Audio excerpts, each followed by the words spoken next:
Olá, amigos. Olá, amigas. Estamos iniciando o nosso Economia e Desenvolvimento desta semana e vamos de imediato para o momento empresarial. Está aqui comigo hoje o Paulo Tomás. Paulo, obrigado pela tua presença, advogado e tal, né? Especializado nessa área empresarial, né, Paulo? E uma das coisas que se fala hoje com relação à advocacia, nesse momento, é se é de valor ou de preço. O que é isso? Me explica exatamente o que significa. Obrigado, Silvio. Um prazer estar aqui novamente. O valor que a gente precisa dar na advocacia, nós, hoje, no escritório, nós prezamos pelo atendimento, a gente está chamando de um atendimento humanizado. Ou seja, qual é a diferença entre valor e preço nesse atendimento na advocacia de hoje? As pessoas, o cliente, quando ele chega trazendo uma demanda para nós, a gente se preocupa com a necessidade que ele tem de ouvi-lo para poder fazer para ter um entendimento daquilo que ele precisa. E ali a gente começa a diferenciar se tu vai cobrar simplesmente um preço em dinheiro ou aquilo que tu vai cobrar tem de fato um valor. Que aí a gente começa a verificar o seguinte, o mercado da advocacia hoje tem bastante gente, né? Tem muitos profissionais. Quais são os níveis? Variados. As pessoas têm problemas? Todos têm problemas.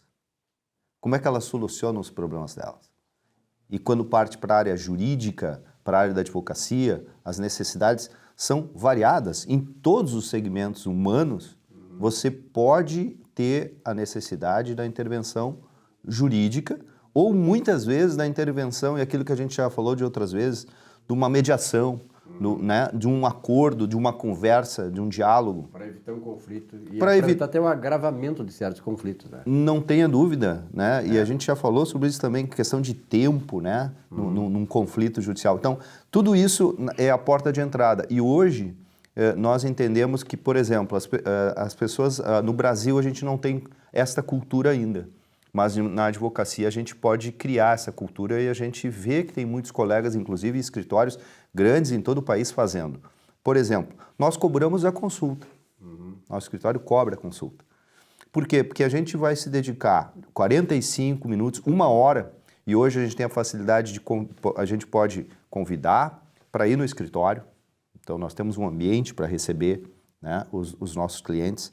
Nós colocamos à disposição a nossa ida, a ida do advogado para conversar com a pessoa aonde ela quiser. E hoje nós temos o mundo virtual também, né? Eu tenho feito, seguramente, abri minha agenda, tenho feito de 1 a 2 reuniões virtuais por dia, ou no Meeting, né, ou inclusive no WhatsApp. Paciência, porque é a ferramenta ou são as ferramentas que a gente tem. Mas isso ajuda. Então, esse entendimento do problema do cliente, e muitos deles, a maioria deles, está entendendo isso, que vale a pena ele investir, porque é um investimento, não é um custo, não é um gasto, é um investimento, vale a pena um investimento, para ele conversar com o advogado, para o advogado entender qual é a situação e mostrar um caminho. Porque pode ser que ele nunca mais volte, pode ser que ele não utilize, mas aquilo que e aquelas ferramentas e aquilo que tu alcançar para ele, que tu vai dizer para ele, pode ter certeza que isso vai influenciar ou na decisão dele de te contratar, ou inclusive na decisão dele de resolver o problema. E se isso acontecer, maravilha. E aí as duas partes ficam contentes. O profissional, né, que tem aquela bagagem, que se dedicou, né, para mostrar para o cliente qual é o caminho, ou um dos caminhos, né? E a gente tem uma característica. Nós não falamos aquilo que o cliente quer ouvir. Que ele precisa ouvir. Nós falamos aquilo que ele precisa ouvir. É verdade. Como é que vocês precificam? Nós temos aí a Ordem dos Advogados do Brasil, ela tem uma tabela de honorários e tal, né, que regula essas relações dos advogados com os seus, digamos assim, os seus clientes. Como é que vocês precificam esse desempenho de vocês? Nós respeitamos e confiamos e acreditamos muito nesta tabela da OAB. Por quê? A tabela da OAB não é uma equipe da OAB que simplesmente precifica sem ter um conhecimento. Né? A tabela da OAB ela é fruto de uma construção coletiva. Né? A OAB conversa com os advogados, ela pergunta para os advogados. Então, ela entende e capta o que o mercado está cobrando sobre determinadas atividades. Né? Então, a tabela da OAB é uma tabela que tem os tipos de serviços, os tipos de atendimento, as áreas específicas. E nós nos balizamos pela tabela da OAB. Então, muitas vezes a gente mostra, inclusive, diz para o cliente, diz assim, olha, a tua necessidade, ela vai ter esse trabalho, vai dar essa dificuldade, esse tempo, e a gente faz um comparativo, e muitas vezes a gente apresenta para ela, diz, olha, a tabela da OAB é essa aqui, te serve? Se para nós, né, está bom, a gente mostra, né, ó, a tabela da OAB é essa aqui. E dependendo da situação, ok, mas dependendo da situação, tu parte para uma negociação, né? Que aí não envolve, por isso que eu volto, não envolve preço, envolve valor. Né? Porque, então, a tabela da OAB, ela é justa no sentido de oferecer a oportunidade do cliente avaliar e do profissional avaliar.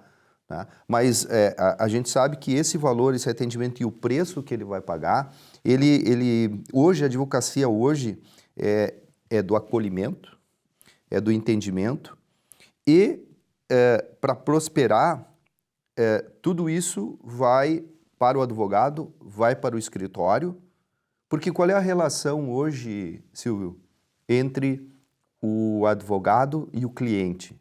A relação dele é de prestar um serviço e de resolver o problema dele. Se vai conseguir, muitas vezes no judiciário, é complexo. Então a gente tem que ser sincero e honesto com tem que ter uma relação de honestidade com o cliente. Que tem essa questão da relação de preço de vocês, pelo trabalho que vocês realizam, a questão do valor do serviço, mas também a questão do valor humano, do ser humano que está ali, né? Como é que vocês pesam essas coisas todas? Assim, nós temos uma característica que para além do atendimento, dessa consulta ou do acolhimento do cliente, entender o problema dele, conversar com ele, dar andamento caso ele faça a contratação. Então, se ele faz a contratação, a gente vai adotar o cliente e o seu problema. Não para carregá-lo, para resolver. Então, isso é importante. Mas muitas vezes a gente tem reuniões, conversa, encaminha uma determinada solução e aquela pessoa não vira o cliente.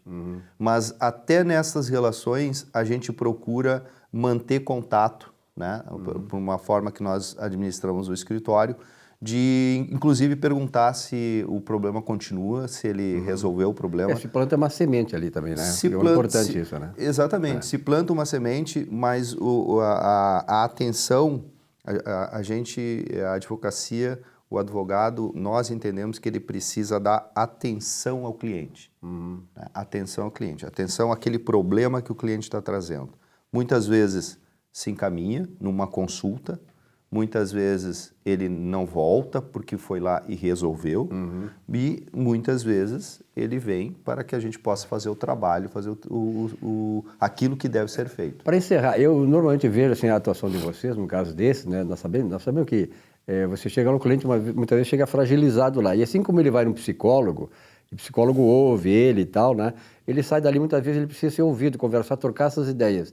E por isso que muitas vezes ele sai dali já com pelo menos a visão de resolver o problema e resolve. Aí que está, né? Eu tenho certeza absoluta, se os colegas que estão nos ouvindo, aqueles que estão estudando, né, direito e aqueles que já necessitaram de um atendimento, né, de um advogado, o advogado com certeza ele precisa ouvir.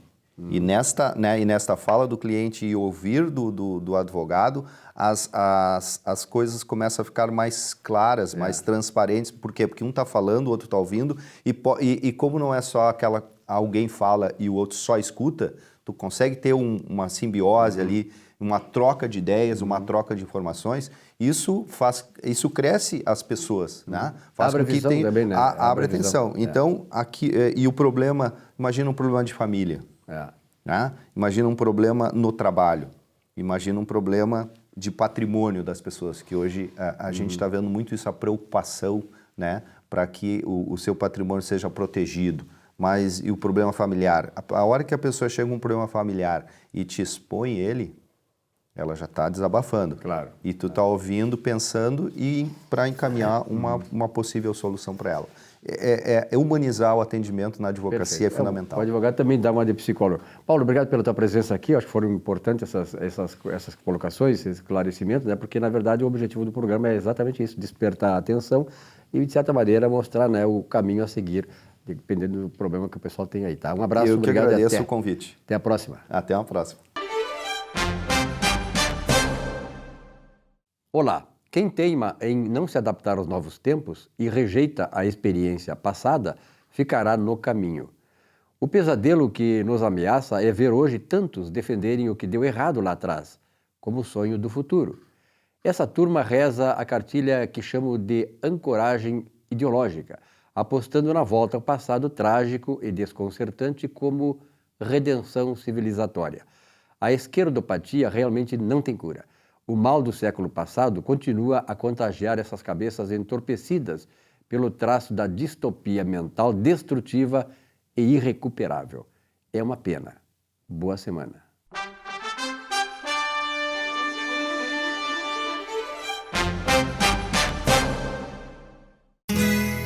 Ser gaúcho é preservar as tradições, é valorizar a educação e acreditar que um futuro melhor nasce nas páginas de um livro.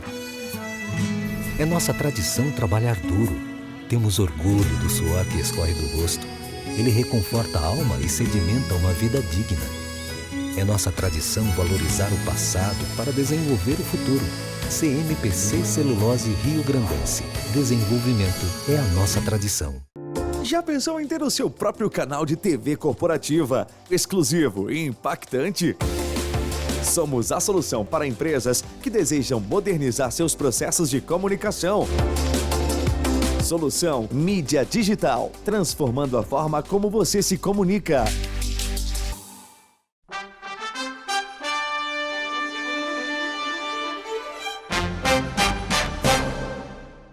Muito bem, nesse espaço do nosso Economia e Desenvolvimento desta semana, estou recebendo aqui um grande amigo, um grande profissional, né? Uma pessoa que é destaque na sociedade do Rio Grande do Sul e tal, que é Sérgio Raskin. Sérgio, obrigado pela tua presença, uma vez mais.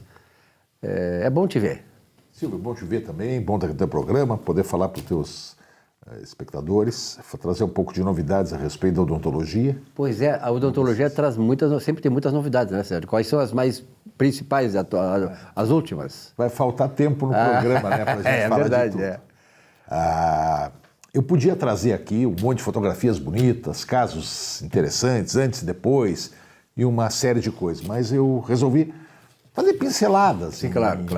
E agradecendo já o teu convite, né, por ter vindo, né, fazer algumas pinceladas a respeito do que é a odontologia de hoje, né?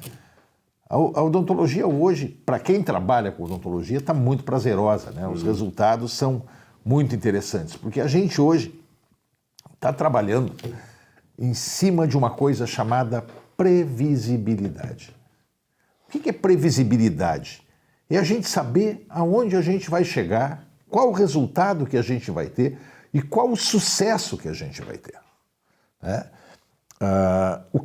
Quem nos trouxe isso? Se a gente pensar que os fundamentos da odontologia são os mesmos sempre, né? Tem que remover cárie, tem que restaurar um dente, tem que melhorar a estética, tem que tratar uma gengiva, tem que repor um dente. As coisas, elas são, não vamos dizer eternas, mas desde o começo da odontologia, a gente trabalha com isso. O que mudou? Mudou a maneira de se fazer. Então hoje, uma das coisas que a gente muito usa na escola, nos cursos que a gente dá, né, nas palestras que a gente fala, chama-se planejamento reverso, né? O que é um planejamento reverso? É um planejamento invertido. Eu parto do fim do trabalho para começar ele. Então assim, Eu uso a tecnologia, a informática, a computação, programas digitais, todo esse sistema para enxergar o trabalho final, para eu saber onde eu tenho que colocar um implante, como é que eu tenho que fazer um planejamento de uma ortodontia, como é que eu tenho que pensar numa faceta estética de uma coroa de porcelana, né? Como é que eu tenho que enxergar o trabalho pronto para me ver quais os passos eu tenho que fazer para alcançar ele, né? Hoje a gente tem o Waze da odontologia, né? Tem o que mostra o caminho, mostra como é que a gente chega no lugar, por quais buracos vai passar, por quais morros vai ter que subir, quais descidas vai ter, quantos pedágios vai ter. Todas as dificuldades, ou as facilidades, ou os melhores caminhos, os mais indolores, os mais tranquilos, os menos agressivos, os menos invasivos, para se chegar a um trabalho final de qualidade. Então, assim, hoje está se falando muito nos aparelhos, nos alinhadores, né? Esses aparelhos invisíveis, esse que se bota as plaquinhas sobre os dentes. O que é isso? Isso é muito simples, simples, difícil de se chegar, as pessoas, né, que planejaram e trabalharam isso, chama-se pegar no computador, botar os dentes no resultado final, né, o planejamento reverso, e aos pouquinhos fazendo plaquinhas, que movimenta um pouquinho aqui, movimenta um pouquinho ali, até chegar no resultado final, né? Para mim fazer um trabalho com implantes, eu planejo o meu trabalho final e a partir daí eu vou escolher o lugar certo de colocar o implante na posição certa, do jeito adequado, para acertar a mordida de um jeito certo, para dar um resultado estético e funcional o melhor possível para o nosso paciente, né? E previsibilidade. Eu vou saber hoje, pela experiência que a gente tem, que o trabalho vai funcionar, que o trabalho vai durar, que o resultado vai ser um resultado bom e que o paciente vai ficar feliz. Porque, na verdade, tudo que a gente procura é felicidade que vem através do resultado do trabalho, né? Bem feito tanto para o dentista, profissional que realiza, como para o usuário do nosso trabalho, aquela pessoa que nos procura para ter esse resultado final. Não deixa de ser, né, Sérgio, um trabalho que vocês fazem na dentição das pessoas, uma forma de também elevar a autoestima das pessoas, né? Porque, na verdade, o camarada, quando está com problema de dentição, ele fica com a autoestima baixa, né? Mas claro, isso é lógico. Não só autoestima. Se tu procurar uma pessoa que usa um bigode grande, tu pode ter certeza que é para esconder a boca. Uma barba grande é para esconder a boca. Porque hoje tu vai ver qualquer tipo de propaganda na televisão. Se tu vai ver uma propaganda de chinelo, o que menos aparece é o chinelo. O que mais aparece é o sorriso da pessoa. É verdade. A pessoa tem aquele sorriso lindo, aquele sorriso bonito e tal, né? E aquelas coisas todas. E a maioria das pessoas pergunta: tudo isso é faceta, tudo isso é prótese. Não, não necessariamente. A maioria dessas pessoas são dentes naturais, né? Bem cuidados, bem tratados. Porque hoje, essa juventude que aparece, porque outra coisa que eles vendem também é juventude, né? Não é só o sorriso, a felicidade, mas também a juventude. Essas pessoas não têm mais cáries, praticamente não têm cáries, porque os cuidados são muito grandes, né, hoje.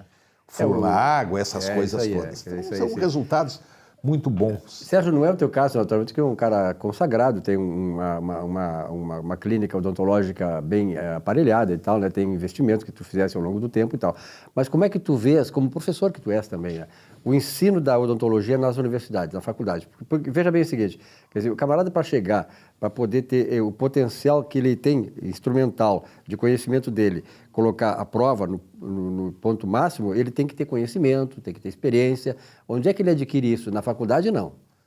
Eu acho assim, nossas faculdades são muito boas, né? Nós temos faculdades tradicionais muito boas, nós temos grupos de professores jovens muito preparados, muito bem, muito interessados em ensinar, que isso é uma outra coisa muito interessante. Tá? Mas é assim, a faculdade é o começo. Ela te dá bastante, ela te dá base para tu começar.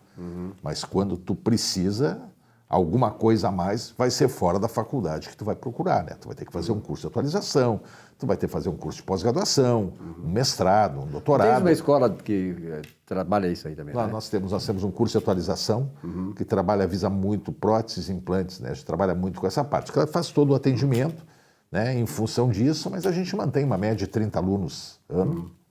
grupo fechado. E na faculdade, a odontologia ainda é sempre foi, né, uma especialização que demanda, tem bastante demanda, né? As pessoas procuram muito. Procuram. Hoje, para ter uma ideia, né, o número de clínicas dentárias que tem em tudo que é canto, acho que só perde para farmácias. Né? É verdade. Porque tem clínicas populares por todos os espaços, o acesso à odontologia está mais fácil, né? O acesso à odontologia está mais fácil, mas a odontologia especializada ainda é odontologia especializada. Né? O conhecimento dos materiais, a qualidade dos laboratórios que se trabalham e dos materiais, porque a gente sabe, né? Como tem automóvel de tudo que é preço, tem materiais de tudo que é preço. Claro. Né? Então, a gente tem que saber o que a gente usa. Então, é importante, né, o paciente saber o tipo de material, o tipo de profissional que ele está procurando, qual é o material que ele vai usar. Quando eu falo em previsibilidade, né, hoje existem vários tipos de implantes. Os implantes que nós usamos, que nós ensinamos, que nós preconizamos, são implantes que se integram, né, que calcificam em 30 dias, e até menos que isso, dependendo da zona. São implantes mais elaborados, um custo maior para o profissional que usa, mas não tem que esperar mais 6 meses, 8 meses para começar a fazer uma prótese. Então, quem começa a fazer uma prótese em março, vai terminar para o Natal, né? Hoje, esse implante, em vez de esperar 6 meses, encurta. Claro. Né? O período muito e os resultados são os mesmos, né? São fantásticos. Antigamente, na minha geração, na nossa geração, de certa maneira, né, nós tínhamos uma série de problemas dentários e tal, que não buscavam solução, em primeiro lugar, porque existia pouca oferta de odontólogos, de clínicas, etc. E tal. Também, por outro lado, é porque era muito caro, naquele tempo, né, digamos assim, o tratamento dentário. Né? Eu acho que isso aí veio reduzindo, o preço relativo veio reduzindo. Hoje, há digamos assim, um acesso melhor do ponto de vista não só da oferta desse trabalho, mas também de custo, né? O custo hoje é menor. Mas é uma questão de mercado. O programa é um programa de economia. Quando eu fiz faculdade, existiam 2 faculdades em Porto Alegre, a URGS e a PUC. Eu cursei a URGS, né? A URGS e a PUC, tinha Santa Maria, tinha Pelotas. E olha lá, Passo Fundo, não tinha? Passo Fundo tinha odontologia. Acho que tinha odontologia. Né? Então, 4, 5 faculdades no estado. Hoje nós temos 6, 7 faculdades em Porto Alegre. Né? Sem contar... Então, assim, está se jogando muito profissional no mercado, né? Então, a luta é grande, né? O mercado todo mundo tá aí, precisa né? viver, Oferta né? e demanda. Quando a oferta é muito grande, caem os custos, né? Mas também aí entra a história do que eu digo, aquilo que eu falei, do cuidar, saber se informar quais são os materiais que são usados. Porque eu tenho, como eu digo, eu tenho implante de todos os preços. Eu tenho cerâmicas e laboratórios que trabalham comigo, com todos os dentistas, dos mais variadas qualidades, resultados e preços. Apesar que tem um grupo de trabalho hoje em Porto Alegre, laboratórios de prótese fantásticos. Os materiais estão espetaculares. A odontologia adesiva hoje, que os cimentos permitem trabalhar com cerâmicas mais finas, coladas, adesivas, presas ao esmalte. Então, assim, o protético profissional, o técnico em prótese, ele tem que ter um feeling muito grande, uma motricidade fina, né? Um acabamento fino muito grande. E tem, né? Tudo isso tem custo. Claro. Quando começa a baratear demais, sabe que não vai ser esses profissionais que estão trabalhando, porque eles também são caros para o dentista, né? Tu e a esposa são odontólogos, né? E a família? Tem netos agora? Não tive. O exemplo não foi bom. Não tem que trabalhar muito, nunca está em casa. Trabalhar muito, não, e o resultado não é aquele esperado. Mas meu pai era dentista, minha sogra era dentista. Teu pai como era o nome do teu pai? Obi Raskin. Também tinha o Davi Raskin, que era o Davi é meu tio, é oftalmologista. É isso mesmo, oftalmologista, né? Tá bem, tá ótimo. Que legal, 100%. Davi que legal. O Davi 100%. Tive com ele essa semana. Eu entrevistei o Davi, olha, acho que foi em 1990 e pouco, no Câmera 2. Como o Clóvis Duarte, da Câmera 2 e tal. O Davi era uma figura espetacular, um camarada, tá vivo, e graças a Deus, né? E é um camarada muito humano, muito querido e tal. Eu realmente me lembro muito bem do Davi. Ele é espetacular, a filha dele continua trabalhando, né, com oftalmologia. A Clínica Raskin, oftalmologia também continua. Né? Que beleza. Então temos a Clínica Raskin, odontológica, e a Clínica Raskin. A tua clínica fica ali no Francisco Ferrer, próximo ao Hospital de Clínicas. Protásio, uma travessa da Protásio, né? Faz tempo, né? Quanto tempo tem a clínica, Sérgio? Ali eu com 20 anos. 20 anos. Mais. Desde o ano 2000, 23 anos. Antes tu tinhas ali perto da Redenção ali, né? Eu tinha na frente do Zafari da Fernandes Vieira. Fernandes Vieira, exatamente, me lembro de lá. Minha vida toda profissional eu fiquei no Bonfim. Que é um bairro que eu sou originário, né? Muitas pessoas que vêm do interior voltam para o interior depois da faculdade, né? Para um bairro hebraico. E eu fiquei no meu bairro ali. Um bairro hebraico, né? Um bairro ali que eu conheço e gosto muito. Eu acho um dos bairros mais... Aqui, eu moro no Menino Deus, mas o Menino... Lá, eu morei lá no Bonfim ali. Eu morei na Vieira de Castro, que fica ao lado ali perto do Colégio Militar ali e tal, né? E realmente aquele bairro ali é maravilhoso. Continua sendo, né? Um bairro espetacular. É um bairro completo, né? É completo, né? Eu acho que os bairros são completos, né? Os bairros outros se permitem... Na verdade, o que aconteceu? A tudo, desconcentração do centro foi benéfica para os bairros, né? Cada bairro hoje é uma cidadezinha, né? É uma cidadezinha. É uma cidadezinha. Eu tive a oportunidade de... Essa semana falei na escola da minha neta, na escola israelita, sobre os bairros, né, da cidade, sobre o bairro Bonfim, explicando que o bairro ele começa com uma igreja, com um mercado, uma praça, com uma praça, uma área comercial. As pessoas vão indo, vai crescendo, assim começou o centro. Né?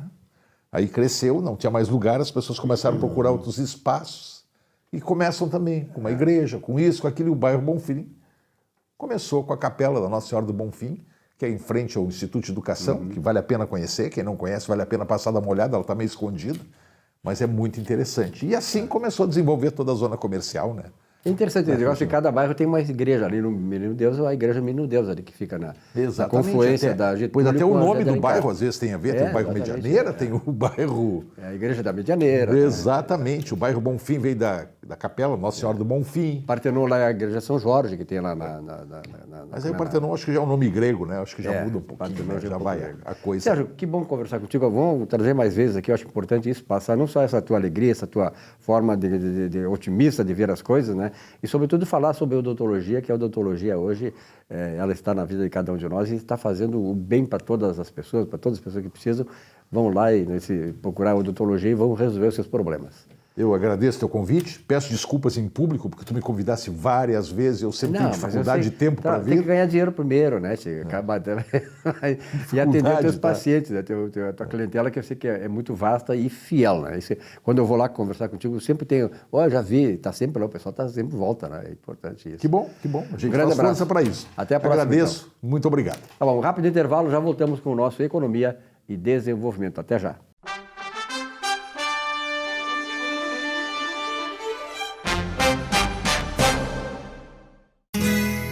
Ser gaúcho é preservar as tradições, é valorizar a educação e acreditar que um futuro melhor nasce nas páginas de um livro.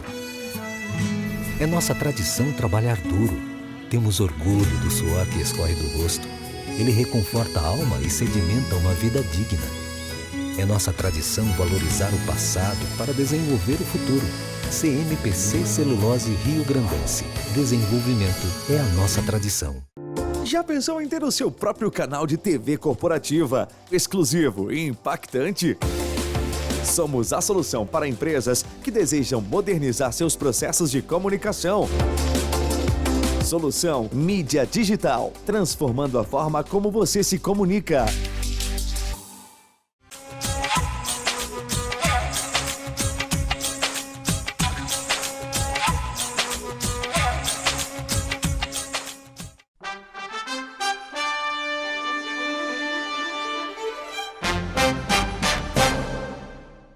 Muito bem, eu estou aqui com o Rafael Mortari. Rafael, obrigado pela tua presença uma vez mais aqui no programa, né? Acho importante trazer o Rafael aqui, ele seguidamente está aqui no programa, exatamente por isso esse espaço é para esclarecer aspectos relacionados, por exemplo, com o mercado de capitais. Quem conhece a minha história sabe que eu comecei a trabalhar na Bolsa de Valores de São Paulo, a Bovespa, depois aqui no Rio Grande do Sul, a Bolsa de Valores do Extremo Sul. E o mercado de capitais, não é, Rafael? É um mercado importante, ele é fundamental para o desenvolvimento econômico, para trazer capitalização, trazer uma situação saudável do ponto de vista financeiro, contábil, enfim, para as empresas. Obrigado pela tua presença uma vez mais aqui. Obrigado, Silvio. É exatamente isso que disseste, mas tem outros problemas também, né? Tem problema, né? Claro. O mercado de capitais ele é muito importante. Agora, o problema do mercado de capitais, e eu diria principalmente do novo mercado, é que as empresas elas não se adequaram às necessidades das demandas atuais. Então, por exemplo, várias empresas hoje se enquadram no novo mercado, mas existem falhas de governança muito graves. A gente viu vários problemas que aconteceram no mercado de capitais, OGX, Vale, da Petrobras, IRB, agora mais recentemente o caso de Americanas. E muitas dessas empresas que se enquadram no novo mercado hoje, elas não atendem aos padrões de governança que precisam ser atendidos e também existe uma dificuldade imensa. Por exemplo, no caso de fraude que teve em IRB, muitos acionistas eles não conseguiram se ressarcir, ou eles não entenderam como que fazia, qual era o mecanismo que se utilizava para ir atrás do seu prejuízo, porque, infelizmente, esse assunto ele é ainda um pouco obscuro no mercado de capitais, né? Há uma certa... Aliás, sempre houve no mercado de capitais. Muita gente diz, mas como é que tu consegue entender o mercado de capitais? É um mercado ainda muito fechado, né? Não tem tanta transparência, e é isso que eu acho que se exige, né? Que tenha uma certa transparência, né, Rafael? Exatamente. Por exemplo, voltando, né, novamente no caso do IRB, a maioria... IRB é o Instituto de Resseguro do Brasil. Exatamente. Eu falo assim porque eu já estou acostumado. Né? Mas normalmente o pessoal está ouvindo o IRB, então é o Instituto de Resseguro do Brasil. Isso. Tá. Então, assim, a maioria dos acionistas que tiveram esse tipo de prejuízo, quando, por exemplo, procuraram o nosso escritório, eles não sabiam que o único mecanismo para ressarcimento era através de arbitragem. E uma arbitragem ainda específica na Câmara de Mercado da B3. Ou seja, não é qualquer Câmara de Mercado, não é qualquer tipo de ajuste particular que se faz. Quando ele compra a ação, existe no estatuto da empresa uma cláusula compromissória onde obriga esse acionista a qualquer tipo de discussão que venha a ter com a empresa ser através da Câmara de Mercado da B3. Isso é ótimo porque, nesse sentido, os árbitros que são escolhidos, eles têm um entendimento muito mais apurado de forma técnica do que o juízo, porque os juízes hoje em dia eles precisam entender, por mais que a vara seja especializada, eles precisam entender de vários assuntos ao mesmo tempo. Os árbitros não, são profissionais de mercado dedicados, com muita experiência no assunto, então, obviamente, as decisões elas tendem a ser mais acertadas. Agora, o problema é que, por exemplo, teve um acionista que teve um prejuízo de R$100 mil. Na Câmara de Mercado da B3, ele vai gastar, no mínimo, 450 a 500 mil reais para discutir aquele prejuízo que ele teve. Não faz sentido algum, né? Claro, que ele gaste 450 mil reais para discutir 100 mil reais. Agora, o problema todo é que poderíamos dizer, né, e muitos advogados, grandes juristas também já disseram que seria um impedimento de acesso à justiça isso, mas a STJ já decidiu, infelizmente, o único meio para se recuperar o prejuízo do investidor é através da Câmara de Mercado da B3. Então, a gente acha que é positivo pelo julgamento mais técnico da demanda, só que, infelizmente, é muito caro, é fácil ser solucionado isso, mas, infelizmente, CVM, B3 e a legislação em si, elas não são tão favoráveis para o pequeno acionista. Rafaela, a Bolsa de Valores ela funciona assim como uma fonte de capitalização das empresas, né? Isso é importante. As grandes empresas elas nasceram pequenininhas, acabaram, ao longo da sua vida útil, elas acabaram se abrindo capital, indo para a Bolsa e tal, se capitalizaram ali. São grandes empresas, inclusive multinacionais. Como é que está hoje, como é que tu vê esse mercado de abertura de capitais e de acesso às empresas que estão sendo construídas, que estão vivendo aí um momento importante da vida delas, de se incorporar na Bolsa de Valores? Eu acho positivo, acho muito positivo. O problema todo é que, conforme eu comentei, as empresas parecem não estar preparadas para o novo mercado. Então, assim, a abertura de capital, esse capital mais pujante na economia é muito bom. Isso aí fortalece o nosso sistema econômico, mas... voltando, né? Os acionistas, as pessoas, os investidores que confiam, que compram a empresa, infelizmente eles estão desassistidos hoje.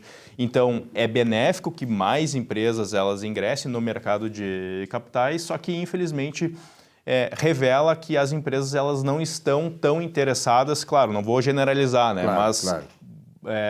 Grandes empresas elas não estão tão interessadas no pequeno acionista. Então, elas tomam o capital dele, mas não respeitam ele na hora de demonstrar a conformidade, o alto grau de governança e até mesmo quando tem um problema, o relacionamento da empresa com o acionista ser efetivo e eficaz. Um exemplo, no caso de Americanas, tu envia um e-mail para o RI da empresa, tu não recebe um retorno, né? Ou se tu recebe o retorno, o RI é relação com os investidores, né? Existe um segmento específico que é para atender somente os investidores. Então teve todo esse caso, essa fraude, esse rombo de mais de 20 bilhões e o pequeno acionista, querendo entender o que foi que aconteceu, já que obviamente ele confiou na empresa, ele envia um e-mail, ele entra em contato com o setor de relacionamento. Não respondem, respostas vagas. Então, de certa forma, isso prejudica muito o investidor ou aquela pessoa que estava na poupança, que pensa numa renda fixa e que quer sair, quer abrir os seus horizontes, né? Quer melhorar o investimento ou quer acreditar em empresas, quer fomentar, o mercado em si acaba afastando. A gente vê, por exemplo, que existe uma linha do tempo em que o acionista era completamente desatendido até hoje que ele é parcialmente atendido. Nós tivemos, por exemplo, o caso da OGX, né, que a maioria dos acionistas, naquela época, as pessoas estavam engatinhando ainda no mercado de capitais, não tinha muitos CPFs, deu aquele grande problema com a OGX. As pessoas não sabiam o que poderia ser feito. Então, elas aguardaram algum tipo de decisão da CVM, acreditando que a CVM tinha um condão, a responsabilidade de indenizar o acionista. Lê do engano. Então, se eu não me engano, faz 2 anos que saiu uma decisão da CVM contra a OGX e ainda a própria CVM diz: eu não tenho a responsabilidade de indenizar individualmente o investidor. Você tem que procurar os seus direitos através da via correta para ser ressarcido. Então, existe uma linha do tempo onde o acionista não fez nada, era completamente desatendido. Caso da Petrobras e da Vale, onde somente os institucionais conseguiram reclamar algo e entrar com arbitragens para discutir seus prejuízos. Afinal de contas, a arbitragem é muito caro, somente os grandes fundos tinham esse recurso para litigar com a empresa. E até que surgiu o caso do IRB, né, que o Instituto de Resseguros, que, através de um cliente nosso, até o Instituto Empresa, foi reunido vários acionistas em que, neste contexto, conseguiram se reunir para fazer uma divisão de custos e reclamar os prejuízos que tiveram com a empresa. Agora, temos mais recentemente o caso de Americanas e esse problema também contra as auditorias, né? Porque é positivo que as empresas elas entrem no mercado de capitais, até porque elas são auditadas. Agora, a gente vê, por exemplo, no caso do IRB e de Americanas, era a PwC que auditava. E por que ela não achou as fraudes, né? A auditoria ela não tem a responsabilidade de achar fraudes, mas no momento que vem a mercado alguma informação de que existe um problema contábil grave, a auditoria ela precisa, no mínimo, fazer uma nota de referência, algum tipo de esclarecimento, uma ressalva. Tem que ter acesso a isso, a esses dados também, essas informações. Tem que ter acesso. Né? Então, o Silvio, como investidor, ele vai lá e ele compra a ação acreditando que o balanço da empresa está correto. É verídico, né? Ele reflete aquilo que é exatamente... E por que a auditoria não tem responsabilidade? Claro. Então, são questões que são complicadas. Nós, como escritório de advocacia e vários institutos no Brasil inteiro, a gente faz algum tipo de ativismo, porque no final das contas a gente está sempre querendo ajudar o pequeno investidor. Claro, né? claro. Desde o mercado fracionário até alguém que tem alguns milhões de reais, mas ainda assim é um acionista que é minoritário. Então a gente vê que precisa de uma alteração no contexto de respeito ao investidor no Brasil, principalmente o pequeno acionista, que é a maioria, né? Então, a gente vê que, sim, respondendo e finalizando, é positivo que as empresas entrem no mercado de capitais, mas elas precisam ter uma governança corporativa, o tal do ESG. Se foca muito no E, o S e o G se esquece, né? Que seria a parte da governança. Então, empresas entrem no mercado de capitais, queiram oferecer as suas ações para os investidores, mas respeitem o mínimo de governança para que os acionistas não fiquem desassistidos ou que eles confiem na empresa e a empresa ela devolva a própria confiança que foi depositada nela. Na verdade, eu quando comecei lá na minha carreira como economista, logo que me formei, eu trabalhei como auditor independente, também uma empresa grande aqui do Rio Grande do Sul e depois do Brasil. Mas naquela época, fim da década de 70, ainda nós estávamos praticamente começando o mercado de capitais, estava se profissionalizando. Me lembro que tinha a Bolsa de Valores aqui do Extremo Sul e tal. Mas hoje não, hoje esse mercado é bastante complexo, é um mercado atrativo, como tu mesmo diz, assim, as empresas precisam, né, demandar o mercado de capitais. Mas é claro que é preciso esse cuidado, né? Porque quando tu cuida do acionista minoritário, significa dizer que tu estás fazendo com que haja naturalmente um campo profícuo para que novas empresas também venham, porque é o investidor pequeno, esse que dá a base toda de sustentação para o mercado, não é verdade? Exatamente. E assim, né, Silvio?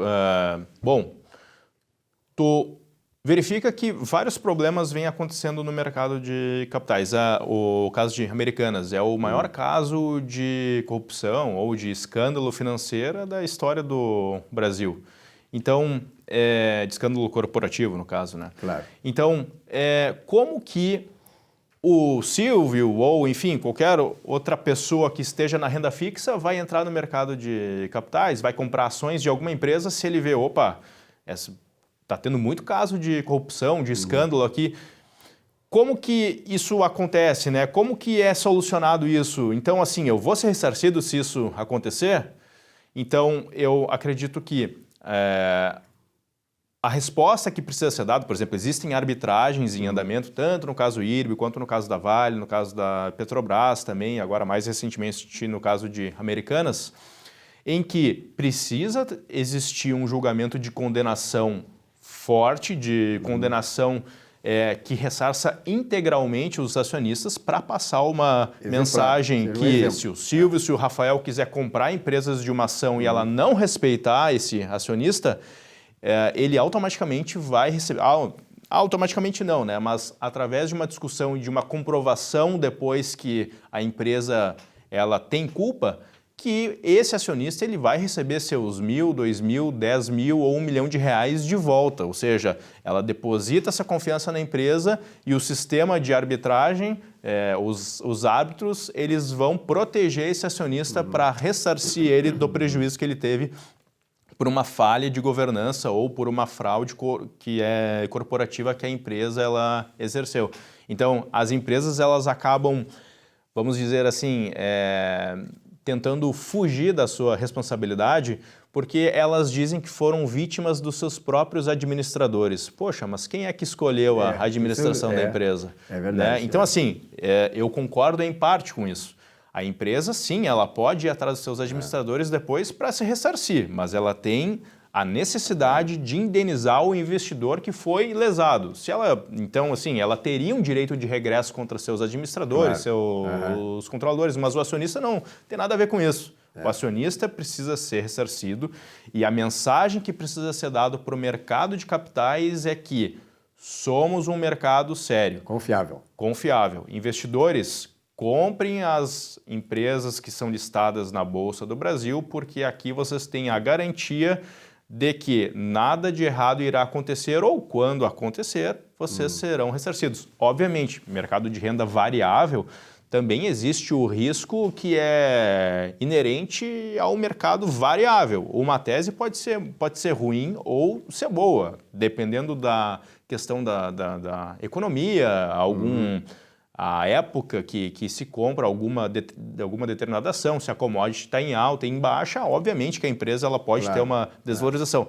mas aí é do jogo, né? O que não é do jogo e o que a gente não pode aceitar é uma fraude ou alguma falha de governança grave que cause uma compra do acionista de uma ação com sobrepreço, ou seja, toda essa falha que é informacional, o dano informacional que é causado ao acionista, isso nós não podemos permitir e nós temos que combater com todas as forças possíveis. E para o bem do mercado, né, para que haja confiabilidade no mercado e porque o mercado de ações, as bolsas de valores são importantes, é um mecanismo fundamental para o desenvolvimento econômico e social do país. Exatamente. Rafael, obrigado, um grande abraço, parabéns aí pelo trabalho que vocês realizam, né, porque vocês também fazem parte desse processo todo, né, de tornar esse mercado um mercado não só atrativo, continuar atrativo, cada vez mais atrativo, mas também traga no seu bojo essa sustentabilidade da confiança do investidor, seja ele pequeno ou grande, porque isso faz bem.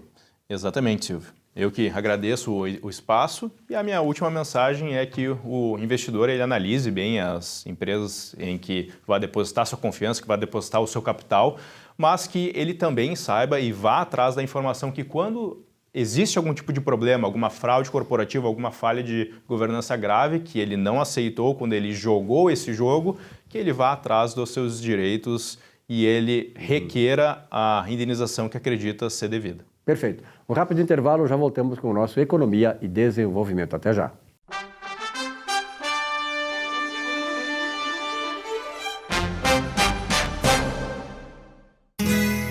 Ser gaúcho é preservar as tradições, é valorizar a educação e acreditar que um futuro melhor nasce nas páginas de um livro. É nossa tradição trabalhar duro.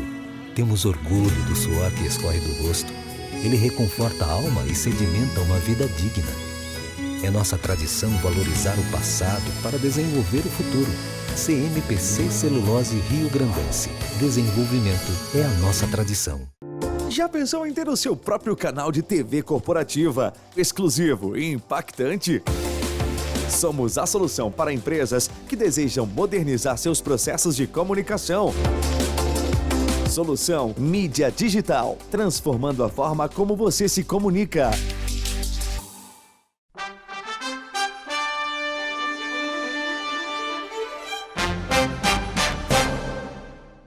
Olá, meus amigos e amigas. No Saiba Mais sobre seus direitos, hoje gostaria de tratar sobre direito do trabalho. Como funcionam as férias do empregado? Férias, o que diz a lei? É o direito assegurado no artigo 7º, inciso 17 da Constituição Federal, que o trabalhador adquire após cada período de 12 meses, o período aquisitivo do contrato de trabalho. Após o primeiro ano de trabalho, período aquisitivo, inicia-se a contagem do período de concessão das férias, período concessivo. A escolha do período depende da concordância do empregador, que pode definir as escalas de férias, mas a lei prevê algumas exceções, como, por exemplo, quando membros de uma família trabalham no mesmo estabelecimento. É vedado o início das férias nos 2 dias que antecedem feriado ou dia de repouso semanal remunerado. O início deve ser comunicado ao empregado com antecedência mínima de 30 dias, por escrito e mediante recibo.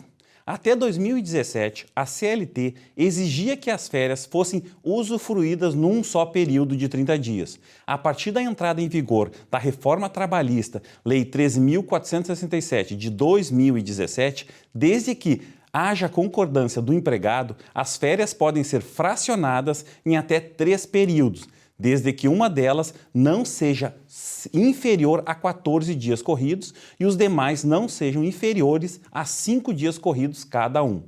As faltas aos serviços podem ter impacto no direito de férias. Os empregados de uma empresa podem ter férias coletivas em período determinado pelo empregador. Neste caso, as férias podem ser divididas em 2 períodos anuais, desde que nenhuma seja inferior a 10 dias corridos.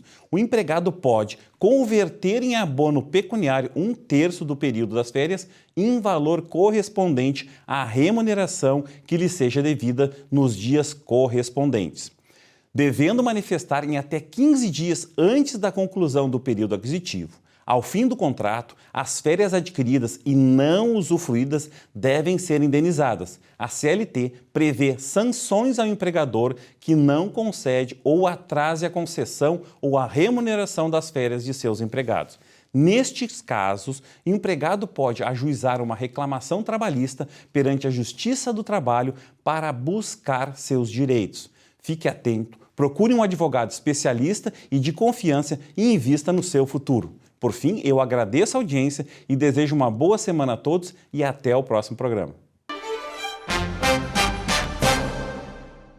Bom, para encerrar o programa dessa semana, esse quarto bloco aqui, vamos falar com o Dr. Gustavo Bernardi, advogado especializado sobretudo na área do mercado imobiliário. Doutor Gustavo, obrigado pela sua presença uma vez mais aqui no programa. Na verdade, esse mercado imobiliário é um mercado complexo, um mercado que nem sempre ele traz boas notícias. Temos aí um evento de um desfalque, né? Um golpe dado por uma imobiliária aqui de Porto Alegre. Na verdade, nós não sabemos ainda se é um golpe premeditado ou se é um descontrole financeiro da imobiliária. O fato é que, Silvio, mais uma vez a gente se depara com uma administradora de imóveis que causa prejuízo aos condomínios, né? A gente, quando assessora condomínios, a gente sempre alerta muito o condomínio de que o condômino e, em especial, o conselho fiscal do condomínio tem que analisar as contas do condomínio considerando não somente aquilo que vem nos relatórios entregues pelas administradoras, mas verificando conta corrente a conta corrente, se o dinheiro especificamente está lá e, estando lá, se ele corresponde àquele saldo que lhe foi enviado. Se as contas estão sendo pagas, não estão sendo pagas. Perfeitamente. Né? Porque como é que ocorre, Silvio? Quando você contrata uma administradora para o seu condomínio, né, você não paga as contas, você entrega para a administradora o gerenciamento do dinheiro arrecadado e ela paga, ela recebe o condomínio, emite boleto, etc, etc. Então há uma relação de extrema confiança que você tem que ter com esta imobiliária, há um registro contratual desta relação e esta administradora passa a administrar os recursos do condomínio. Acontece que muitas vezes as administradoras utilizam os recursos desse condomínio, né, e criam na sua contabilidade, nos seus registros internos, contas que efetivamente não são contas bancárias do condomínio. Significa o seguinte, Silvia, a administradora arrecada todo aquele valor de diversos condomínios e atribui a eles a uma conta única da própria administradora e faz a segregação dessas contas somente contabilmente, somente na forma de demonstrativos financeiros, né? Esta é a pior forma de administrar, porque mistura o dinheiro de um condomínio com outro, mistura o dinheiro com o lucro da administradora e muitas vezes ocorrem essas quebras, esses descontroles, né? Não estou dizendo aqui que esta imobiliária, que é fruto dessa situação que está ocorrendo aqui em Porto Alegre hoje, que é ali do bairro Menino Deus, que é com relação aos condomínios do bairro Menino Deus, essencialmente ali que ela atua, né? Seja algo premeditado, seja um golpe. O que eu estou dizendo é que é mais um descontrole de uma administradora, é mais um descuido dos síndicos e é mais uma responsabilidade dos conselhos fiscais em não verificar se efetivamente aqueles recursos que a imobiliária está administrando estão nas contas do condomínio. É só assim que essas coisas acontecem. Se todo final de mês, quando o conselho fiscal recebesse aquela contabilidade, ele checasse se efetivamente aquele dinheiro está lá e corresponde àquele dinheiro, aquele valor que deveria estar lá de acordo com as contas correntes mostradas pela imobiliária, pela administradora, isso não aconteceria, né? É mais um caso aqui em Porto Alegre. Nós já tivemos outros casos, isso infelizmente é rotineiro no mercado das administradoras de condomínio. As pequenas administradoras muitas vezes têm grande dificuldade em se manter. O mercado agora está se voltando para os síndicos profissionais, então os síndicos internos dos condomínios, o Conselho Fiscal tem relaxado nisso, entregado tudo isso para o síndico profissional. E isso tem causado esses dissabores que a gente está vendo aí essa semana, Silvio. A gente nota que dentro de um condomínio, as pessoas não querem mais essa responsabilidade. Claro. Ninguém quer ser síndico mais. Então vem o papel do síndico profissional. De certa maneira, em tese, não é uma coisa ruim, né? Não, pelo contrário, o síndico profissional, na minha opinião, e o crescimento desse profissional a gente está vendo, ele vai ser fundamental. Tu acabou de dizer exatamente isso. Ninguém mais quer trabalhar o dia inteiro no seu trabalho, chegar em casa e cuidar coisas do condomínio. E a gente sabe o que acontece numa reunião de condomínio, né? Você vê, você cria desafetos, você cria rusgas, né? Você se desentende com seus vizinhos. Isso é muito ruim. A figura do síndico profissional, para mim, desde que seja qualificado, né, é a melhor solução. O que ocorre é que o condomínio não pode deixar de ter o fiscal, o seu fiscal do síndico, que é o conselho fiscal. todos os condomínios têm que ter o seu conselho fiscal, que é quem vai fiscalizar essa atividade e é quem vai verificar as contas do condomínio. É aí que mora a segurança do condomínio de que não haverá problemas nesta gestão. Na verdade, tudo se resume nessa questão do interesse, né, e da eficiência de quem tem que fiscalizar, porque se tu tem um conselho fiscal, mesmo que tu tenha o síndico profissional, é atribuição do conselho fiscal, que normalmente tem 3, 4, 5 pessoas que integram esse conselho, de ter pelo menos, né, o cuidado de ver se as contas correspondem à realidade. Exatamente. Muitas vezes a gente vê, se chegar no escritório, condomínios que estão há 5, 6 meses devendo conta de água, devendo conta de luz, devendo IPTU, mas está arrecadando normalmente. Poxa, isso tem que chamar a atenção do Conselho Fiscal. Significa que eles estão arrecadando, mas alguém não está pagando, né? Então, a questão é, o Conselho Fiscal tem que existir para efetivamente fiscalizar as contas do condomínio. E pelo que eu sei, existe inclusive curso para síndico profissional, né? A HDM parece que faz isso aí. A própria PUC tem um curso para síndicos profissionais. Está se tornando uma profissão relevante e cada vez mais a gente tem visto a opção dos condomínios por síndicos profissionais. Não significa dizer que o camarada que mora num condomínio deixe que o síndico profissional faça o que bem entender, tem que também fiscalizar, né? Claro, o condomínio continua sendo o responsável por tudo, né? Os condôminos proprietários são os que decidem as coisas. O síndico fiscal, o síndico profissional é o operacional do dia a dia, né? Existem condomínios que faturam, que têm um faturamento maior que grandes empresas. É verdade, mesmo municípios também, né? Então você tem que entender que é preciso um profissional para gerir isso. Mas também é preciso que você fiscalize a circulação desse dinheiro. Perfeito. Bernardo, um grande abraço e até a próxima. Abraço, Silvio. A você, telespectador, muito obrigado pela audiência. Nossa Economia e Desenvolvimento volta na semana que vem. Até lá.